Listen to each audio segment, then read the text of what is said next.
수술 후 바로 임신을 하게 되면 임신 중의 변화가 수술 결과에 부정적인 영향을 줄 수 있기 때문에 적절한 시기를 기다리는 것이 중요합니다.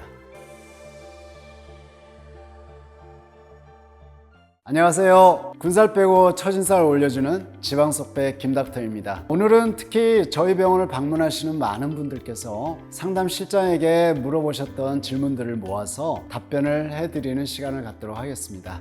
그럼 바로 들어가 볼까요?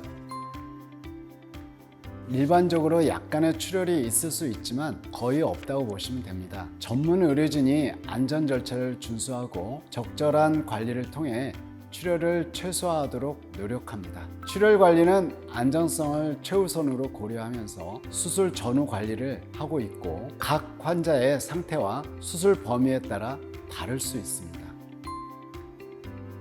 일반적으로 매우 드물지만 발생할 수는 있습니다. 이러한 상황을 방지하기 위해서 환자를 지속적으로 모니터링하고 적절한 마취 수준을 꾸준하게 유지합니다. 마취와 수술은 많은 경험을 바탕으로 한 의료진이 안전을 최우선으로 고려하여 진행하니까 안심하셔도 될 것 같습니다.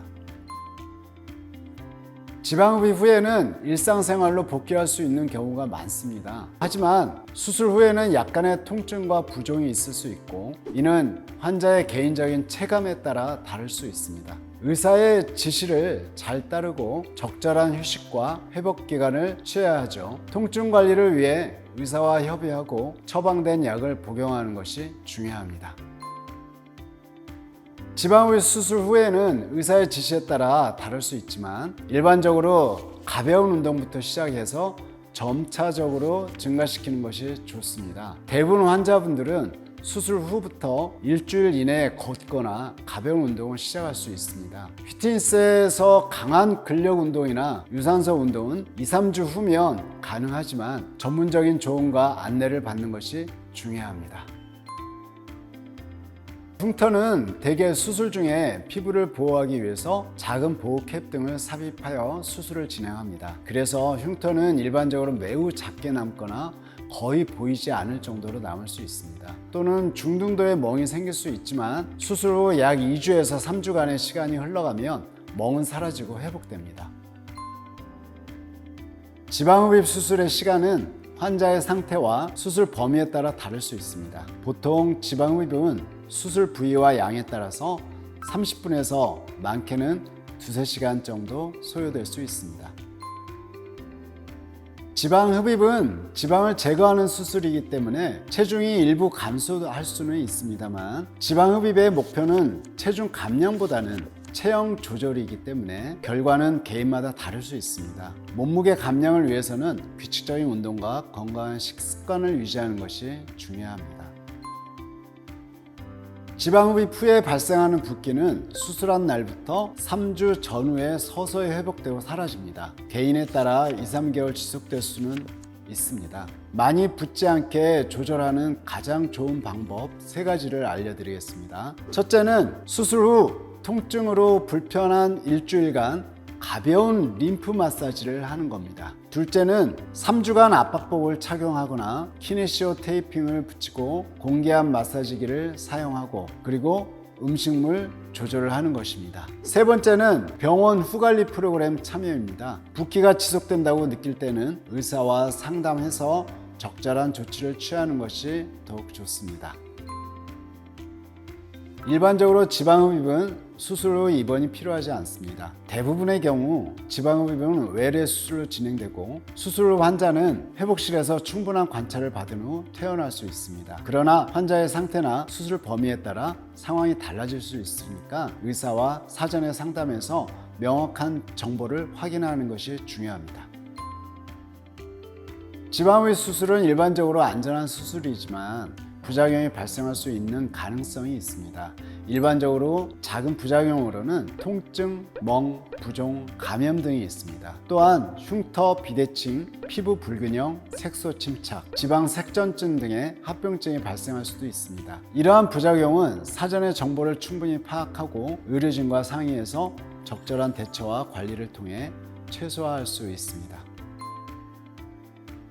지방 흡입으로 지방을 많이 제거할 경우에 피부가 처질 수도 있고 반대로 탄력이 좋아질 수도 있습니다. 피부의 탄력은 지방세포에 의해서 부풀어 오른 상태를 유지하다가 지방이 제거되면서 섬유가 수축되면서 피부가 당겨지는데요. 이는 사람마다 다를 수 있지만 지방을 너무 지나치게 많이 제거할 경우에는 피부가 탄력을 잃을 수도 있습니다. 이를 방지하고 개선하기 위해서는 수술 전에 의료진과 상담해서 적절한 수술 범위를 결정하고 수술 후 적절한 피부 관리와 탄력 증진을 위해서 조치를 취하는 것이 좋습니다.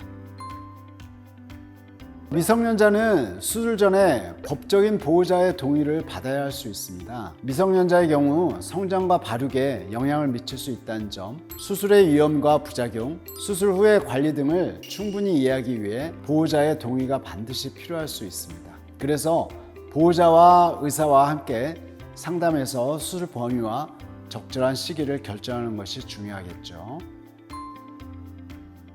압박복은 수술 부위의 피하 조직을 압박해서 부종을 완화하고 탄력을 강화하고 결과를 최적화하기 위해 사용합니다. 그러나 작은 범위이거나 탄력이 좋다면 다른 탄력이 있는 옷으로 대체가 가능하고 압박복 착용이 필수적인 것은 아닐 것입니다. 상황에 맞게 결정하면 되겠습니다. 지방흡입 수술 후에 임신이 가능한 시기에 대해서는 의견이 좀 분분한 편입니다. 대부분의 의사들은 지방 흡입 수술 후에 최소한 6개월 이상을 기다려야 한다고 권장합니다. 수술 후 바로 임신을 하게 되면 임신 중의 변화가 수술 결과에 부정적인 영향을 줄 수 있기 때문에 적절한 시기를 기다리는 것이 중요합니다. 일반적으로 수술 후 바로 일상적인 걸음걸이에 지장이 없는 경우가 많지만 수술 후에는 통증, 부종, 약물의 잔존, 수면 마취 등의 이유로 일부 보행에 제한이 필요할 수 있습니다. 수술 후에는 적절한 휴식과 회복 기간을 확보해서 천천히 활동을 증가시키는 것이 좋습니다. 지방흡입 수술 후 샤워는 수술 다음 날 방수밴드 사용으로 대개 가능합니다. 수술 후 샤워 시점은 수술 후 상처의 상태, 피부의 민감도, 부종 등을 고려해서 결정하면 될 것 같습니다. 일반적으로 지방흡입 수술 후에 음주와 흡연은 가능한 한 최소화하는 것이 좋겠습니다. 음주와 흡연은 수술 후의 회복과 결과에 부정적인 영향을 줄 수 있기 때문입니다. 따라서 수술 후 일주일간은 흡연을 피하는 것이 이상적입니다. 음주 또한 부종을 유발할 수 있어서 수술 후 2, 3주간은 음주를 자제하는 것이 좋습니다. 호박즙에는 항산화 성분인 베타카로틴과 비타민 C, E 등이 풍부하게 함유되어 있어서 염증을 줄이고 피부 재생을 촉진시켜 수술 후 회복에 도움을 줄 수도 있지만 직접적인 부종 완화 효과는 개인에 따라 다를 수 있다고 합니다. 지방흡입을 생각하고 계신 분들이 궁금해하시는 질문들을 모아서 답변해 드렸습니다. 도움이 되셨길 바랍니다. 감사합니다.